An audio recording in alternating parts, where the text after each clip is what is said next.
Nagbukas ang pinto ng showbiz nang na-discover ako sa Mr. and Miss Chinatown noong 2014. Huwag mo nang itago yan. At mula noon, naging bahagi na ako ng iba't ibang programa sa TV. Ay, sorry. Kabilang na ang primetime hit na To The One I Love, kung saan ako ang binansagang Chinito Heartthrob. Naks naman. Ako si David Licauco at ito ang aking tunay na buhay.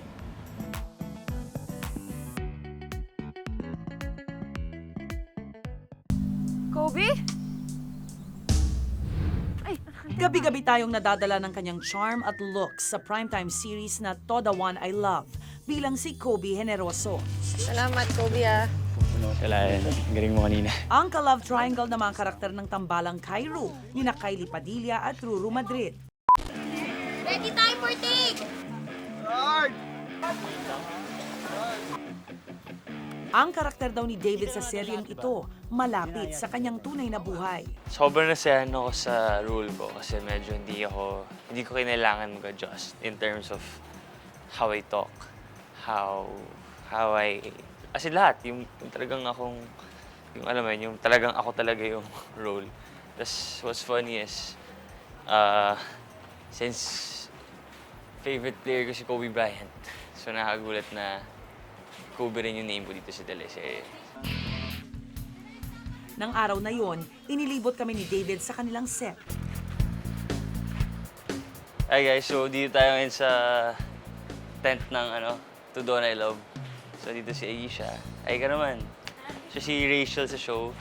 And si idol ko si si Bruce. Naglilinis ako ng tenga ko. Kaya narinig ko sabi ni Jelay. Well, kasi before pa lang ng To The One I Love, we're very close na dahil lagi kami nagkakasama sa mga parties, ganyan. So, alam na namin yung buhay ng isa't isa. Pero of course, nung nagkatrabaho kami dito sa To The One I Love, para mas lumalim pa yung pagiging magkaibigan namin, gawa ng syempre lagi kayong magkasama.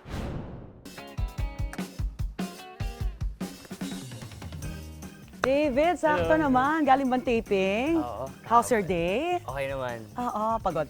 Nakakapagod ang show business. Hindi naman, enjoy naman. Happy Enjoy naman. naman. That's good. Alam mo, sa lalaki, parang hindi mawawala ang pagkahilig sa kotse. Talaga bang mahilig ka sa kotse? Medyo. Since yung dad ko, Yes. into car siya, How do you reward yourself? ini-invest ko. Like, sa mga businesses, ganun. Yes. Kasi syempre, yung mga cars or like yung mga temporary luho, Right. hindi naman siya forever, di ba? I mean, Oo. mawawala rin yun. So ako, I choose to invest. Bago maging isang artista ang Chinito heartthrob na si David Licauco, siya ay na-discover habang nagbabakasyon sa Boracay. Party-party lang kami. And then biglang lumapit sa akin randomly na isang talent scout. And then he asked me if I was a model. And then at that time, sabi ko, uy, wow. For me, compliment yun. Pero alam nyo bang bago yon ay sangkaterbang rejection sin daw ang nakuha noon ni David? Kasi Anong wala tingin akong mong confidence. kulang? Ano ba? Sanay ka na ba maglakad? Ano ba yan?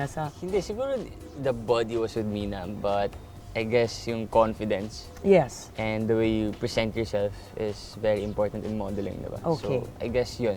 Nakulangan ka doon. Kulang ako sa ganun and mahihain. David Licauco!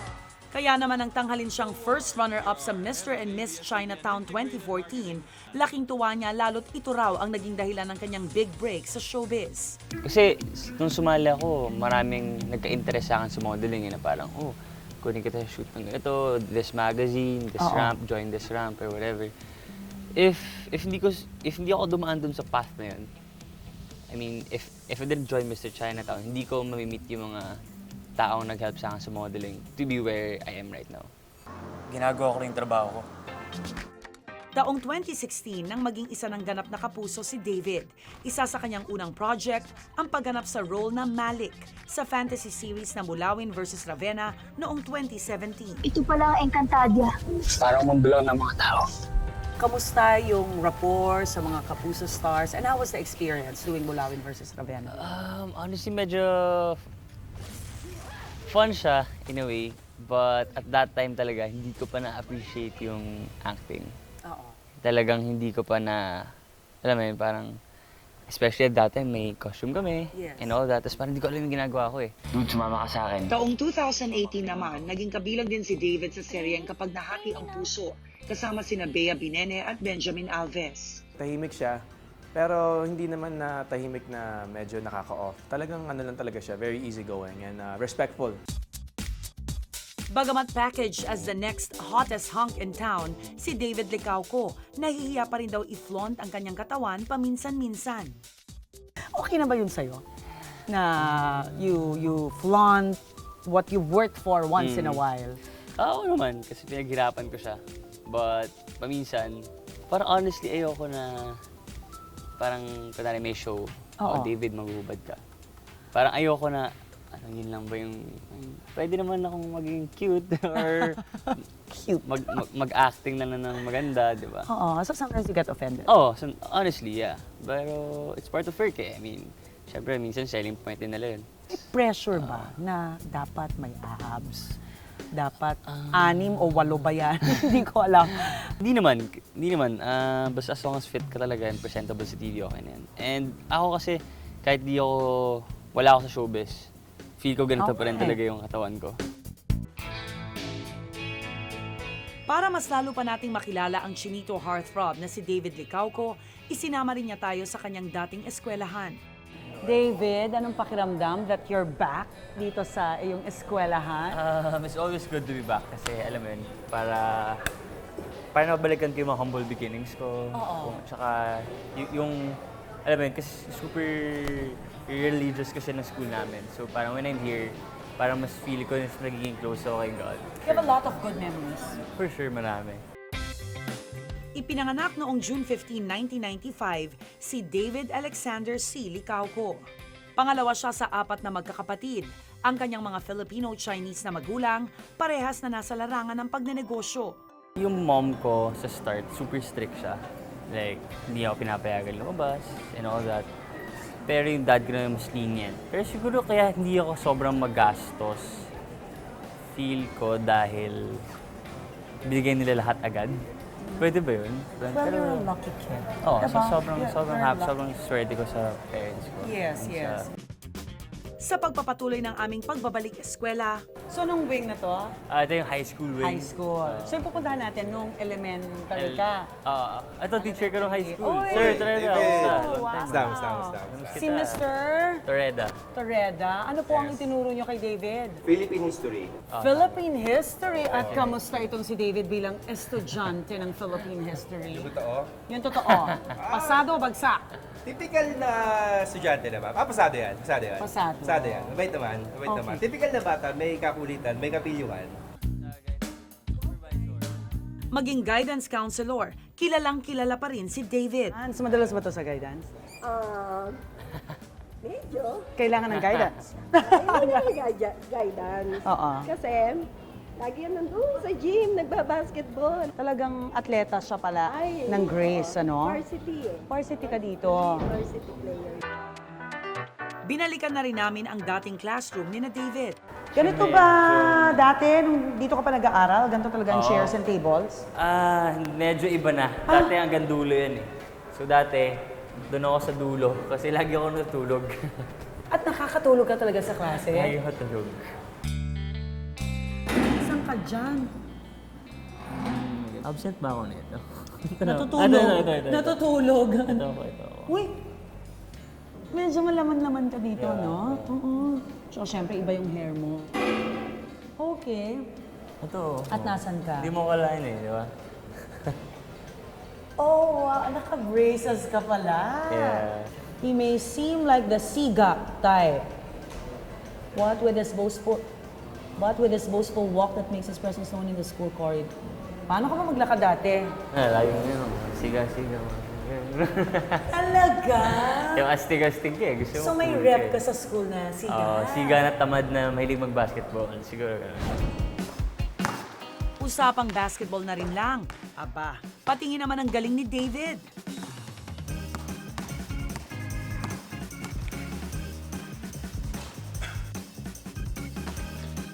Ito talaga ang first love mo, Ito basketball talaga ba? ako. Aha. Super love ko talaga yung basket. Bakit ka nagkaroon ng interest sa basketball? Feel ko, kasi lapit sa bahay, itong court. So, Sa ito bagay, na lang dito ka din kasi yung- lumaki, no? Feeling ko yun talaga yung main reason bakit ako sobrang love ko yung basketball. Kasi actually dati buong araw ako nandito. To test David's basketball skills, dadaanin natin ito sa isang game. Kapag na-miss niya ang shot, kailangan niyang sagutin ang aking killer questions. Syempre, pinalayo ko ng pinalayo eh. My question is, sino ang biggest crush mo ngayon? Biggest crush ko? Si Julia Barreto. Okay lang yung David. Julia Barreto, a pretty girl, definitely. O, sige, do another shot. Wow! Ang sakit niyan dito ha. Grabe yung stretch. Ano ang greatest insecurity ni David? Oo. Siguro, kunwari like talk shows and all that. Sometimes kasi ako like, parang medyo may pagka-introvert kasi ako. So parang hindi ko alam minsan kung paano mag-butt in. Kunwari may talk show minsan, I tend to be quiet kasi Okay. parang ayoko magmukhang Agaw atensyon. agaw attention or mga ganun. Siguro yun yung yung insecurity ko. Pero like, okay naman ako usap. Alright. Sige, isa pang, i-miss mo naman to para matanong ko. Muntik na. Ano ang hindi alam ng publiko tungkol sa'yo? Siguro takot ako sa rides. Sa mga... Roller kunwari- coaster? Kunwari nagpupunta kami ng mga Enchanted Kingdom or Disneyland, hindi ako sumasakay. Takot ako. Dahil nahihilo ka o yung Kasi- heights, fear siguro of nahilo heights. ako. Ayoko lang yung feel na parang yung babae, yung dito. Yung, ano tawag doon? Sa feeling na yun. Oo, yung Yung parang, yun. biglang bagsak, Oo, yun, ayaw mo ayoko, nun. ayoko. Isa na nga raw si David Licauco sa mga nakalinyang young leading men ng henerasyong ito. Mula sa mga cover ng magazines, billboards, at sa telebisyon, marami ang kinikilig sa kanya. Pero ano naman kaya ang makakakuha ng atensyon niya? Ano ba ang qualities ng ideal girl? For me, the most important trait is upbringing. Upbringing ng parents, kung paano sila makitungo sa mga ibang tao, paano sila magsalita, how they present herself. Ganun. Para sa akin, yun yung pinaka-important. And syempre, maganda, simple, ayoko na ma-makeup. Oo. Parang I woke up like this lang. Yung simple lang, yung parang tsaka hindi masyadong, ayoko mga trying hard na tao, mga ganun. Yes. Mga ganun. Para ibuking pa ang laman ng puso ni David, ang aking mga susunod na tanong, dadaanin natin sa isang lie detector test. Alright, aalamin pa natin ang mga detalye ng love life ni David. Ready ka na ba? Naka-on na yan? Okay, unang tanong, David. First crush mo raw si Heart Evangelista. Totoo yan. Totoo yan. Totoo yan. Oh, Tama. tama. Walang ground? Walang ground. Yay! Ay, ba tamang ganun lagi? Very honest. Bakit si Heart? Very prim and proper and very natural. Sobra, lang no? siya. Ang Sobrang ganda-gandang ganda babae. niya. Okay, next question. Nabasted ka na ba o na-reject ng isang babae? Oo naman. Opa, parang walang mintis ah. So, nabasted ka na rin? Maraming beses na? Hindi naman, Wala hindi na. naman. I mean, ako kasi ginigauge ko talaga yung, shit, may chance ba ako dito sa girl na to or wala? Oo. If once na feel ko na, wala, hindi siya nag-reply, okay, wag na. Okay, last question. Ito na talaga. Alright. Bawal ba ang hindi Chinese na girlfriend sa pamilya? Hindi naman, hindi naman. Okay na. Ang tagal Ang tagal na ito. Niloloko tayo na. Ay, ano, meron? Oo, meron. Meron. Yung So, totoo, baka sa'yo hindi bawal, pero sa pamilya bawal. Baka ganun nga. Baka ganon. Oo. Pero ikaw, ano ka ba? Do you date mga pure Filipina? Pinoy? So kailangan may Chinese? Mostly sa mga nakadate mo, laging may halong Chinese? Kasi ganun lang din yung friends ko eh. Okay, Like, okay. Yung mostly- circle. Yung circle ko, mostly Chinese yun. Aminado si David na nag-e-enjoy siya sa takbo ng kanyang karera ngayon. Pero gayon pa man, may iba pa rin daw siyang mga plano para sa kanyang personal na buhay. Kung tutuusin, if I'm right, no, you don't need show business. You can just manage your family businesses. Pero bakit mo tinutuloy ang showbiz? As of now kasi, I'm still enjoying. Bata pa naman yung parents ko, so hindi pa nila kailangan talaga ng tulong ko sa business. But I guess, sayang din kasi yung opportunity. I mean, honestly, at some point, parang naisip ko na, what if mag-business na lang ako? Baka mas mag-succeed ako doon and all that.